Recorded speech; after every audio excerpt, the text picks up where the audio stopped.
Les États-Unis reprennent immédiatement l'aide militaire à l'Ukraine. Oui, c'est un coup de théâtre aussi rapidement. Un accord trouvé en Arabie Saoudite sur l'exploitation des minerais ukrainiens par les États-Unis, qui reprennent donc immédiatement l'aide suspendue après l'humiliation de Volodymyr Zelensky à la Maison-Blanche. Non seulement cette aide, elle reprend sans délai, mais maintenant Washington et Kiev soutiennent ensemble un cessez-le-feu de 30 jours. Écoutez le chef de la diplomatie américaine, c'était il y a quelques minutes. Aujourd'hui, nous avons fait une offre que les Ukrainiens ont acceptée. C'est un cessez-le-feu et une négociation immédiate pour mettre un terme durable à ce conflit. Ça va dans le sens de leur intérêt, leur sécurité, leur prospérité en tant que pays. Nous allons à présent proposer cet accord aux Russes et nous espérons qu'ils diront oui à la paix. La balle est à présent dans leur camp.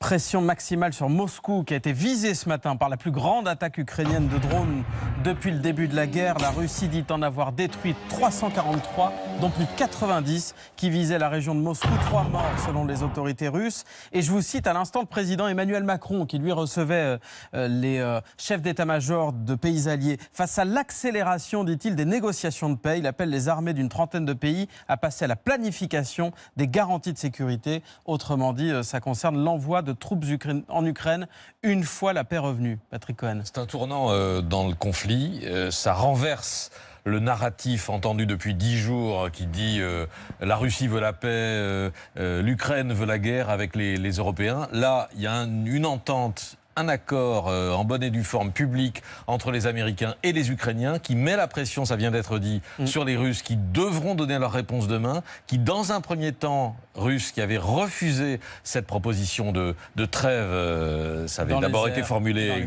dans les airs et dans les mers, et donc il y a la pression sur Moscou demain pour avoir un premier pas vers une paix durable.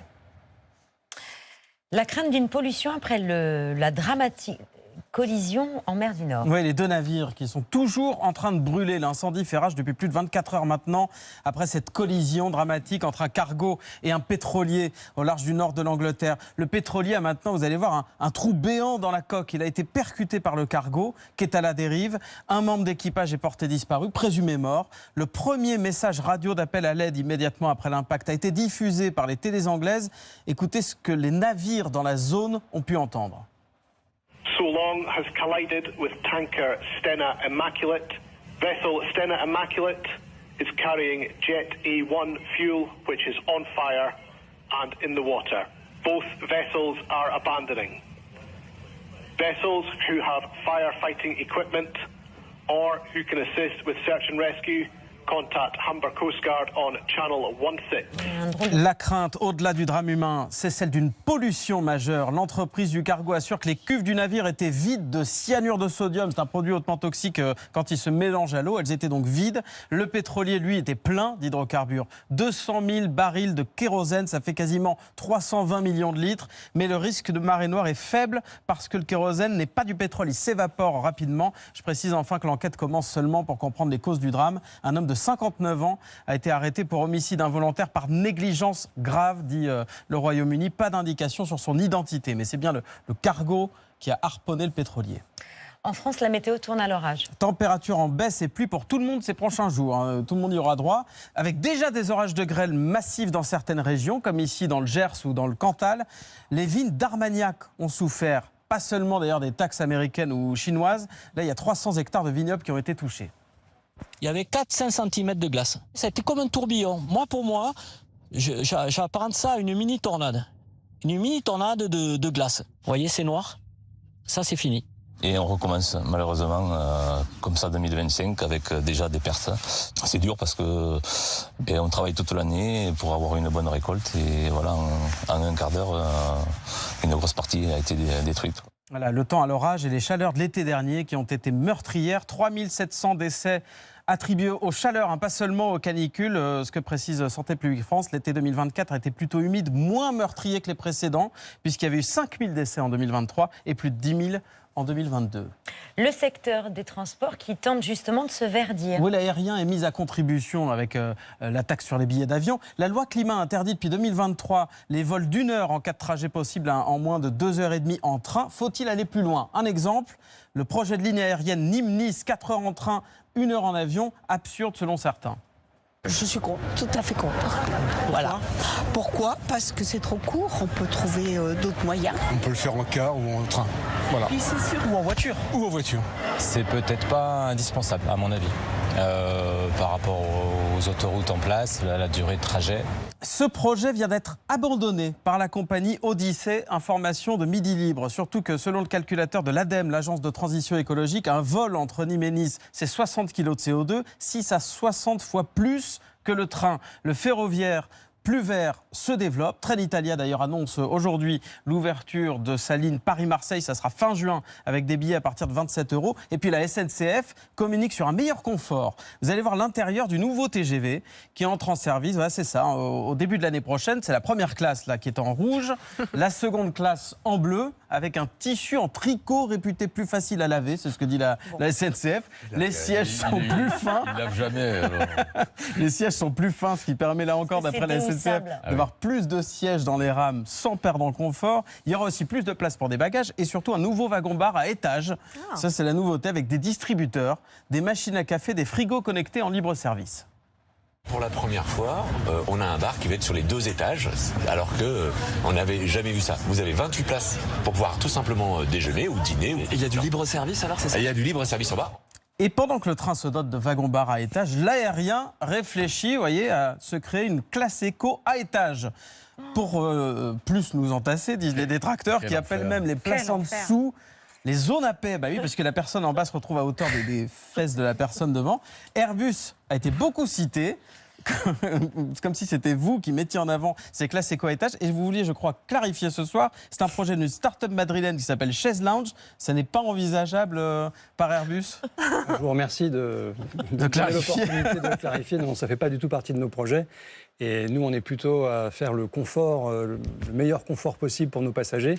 On est ravis de voir que la SNCF, d'ailleurs, s'inspire du niveau de standard qu'on peut avoir dans les avions pour ces sièges. Ah, il s'inspire de vous. En revanche, par rapport à ce qui a été dit sur les vols... Le Nîmes-Nice, là. Oui, l'aérien est très fortement montré du doigt sur ce qui concerne les émissions de carbone.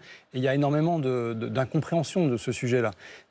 Sur un vol de 1000 ou 1500 km, la quantité de carburant par passager et par 100 km, c'est à peu près sur les avions modernes 2 à 2,5 litres. Si le vol est plein. Non, à 80% de taux de remplissage. À 80%, qui est le taux qu'on observe. Donc, ce n'est pas un taux théorique. C'est-à-dire que une voiture, c'est 6 à 7 litres au 100, sauf si on est sur une voiture électrique, mais ce n'est pas la majorité du parc.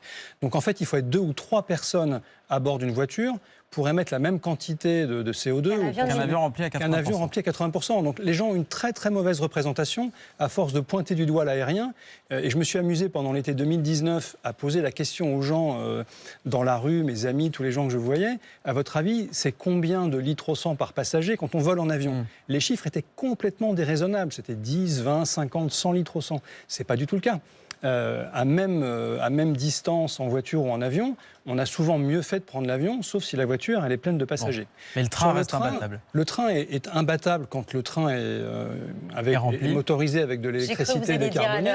Non, quand il est motorisé, quand la puissance est générée par de l'électricité décarbonée, nucléaire ou soutenable. En revanche, ce que tout le monde oublie de dire, c'est que la mise en place de l'infrastructure est dévastatrice pour les écosystèmes et elle est extrêmement émettrice de carbone. Oui, non, il faut le dire. C'est d'ailleurs des études européennes très sérieuses qui regardent les externalités de tous les moyens de transport. C'est moins dévastateur qu'une autoroute, par exemple, quand même. Oui, mais ça l'est beaucoup plus que les infrastructures aériennes. Une infrastructure aérienne, il n'y a pas à chaque kilomètre besoin de mettre une piste ou besoin de mettre une route ou besoin de mettre des rails. Et dans les nouveaux pays qui ont besoin de s'équiper, eux, ils regardent l'aérien comme quelque chose de très, très positif en matière de respect de leurs écosystèmes. Vous travaillez dans l'aéronautique ? Je travaille dans l'aéronautique. Mais il faut revenir sur les faits, et Mme Buzyn a tout à fait raison. Et quand on regarde les faits, il y a une externalité sur laquelle l'aérien est moins bon que le ferroviaire, c'est le CO2. Et c'est pour ça qu'on y travaille très fortement, parce que quand on aura réglé ce problème, et on va le régler, on aura le moyen de transport qui sera le plus respectueux des écosystèmes. Et il faut l'avoir en tête. Très bien. Quand? J'y tiens. Oui, merci. On finit avec un trou d'air? Allez, le trou d'air d'Elon Musk qui a dénoncé hier une cyberattaque de son réseau X. Il a pointé du doigt d'ailleurs l'Ukraine sans apporter de preuves ni d'explications supplémentaires. La mauvaise journée qui s'est poursuivie en bourse avec une chute de l'action de 15% hier. Musk a perdu virtuellement 800 milliards en 3 mois, dont 130 milliards de dollars rien qu'hier. Il pensait sans doute se requinquer avec une interview sur la chaîne conservatrice Fox News. Raté. Downtown New York, marching against the Tesla showroom. Your stock is way down. You've been criticized left and right. But look on the bright side. I mean, why are you doing this? Always look on the bright side of life. Yes, I'm an optimist. Yeah. I mean, how's your day? What motivates you to do this? Well, it's tough sledding. Yeah, it is tough sledding. But I think we're doing the right thing here. Les frasques de Musk font fuir les acheteurs. En France, par exemple, les petites annonces se multiplient. 3000 Tesla d'occasion à vendre sur un des sites leaders. Et je vous avais parlé de l'autocollant. J'ai acheté cette voiture avant qu'Elon devienne zinzin. Et bien en Norvège, un concurrent s'est amusé à écrire « J'ai acheté cette marque ». Depuis qu'Elon Musk est devenu dingue, la Norvège, c'est le royaume de l'électrique. Hein. On y vend 90% des voitures neuves qui sont des voitures électriques. Vous pourriez coller quel autocollant sur vos avions ou sur votre voiture? J'ai arrêté d'acheter depuis qu'Elon Musk est devenu dingue, ou au contraire, je suis fière depuis... Non, il est dans un domaine qui n'est pas le mien, donc chez soi. Mais c'est méthode. Prudence. Un mot. Ah, bah, c'est très cow-boy par rapport à ce qu'on fait en Europe. Très bien, merci beaucoup Guillaume Faury.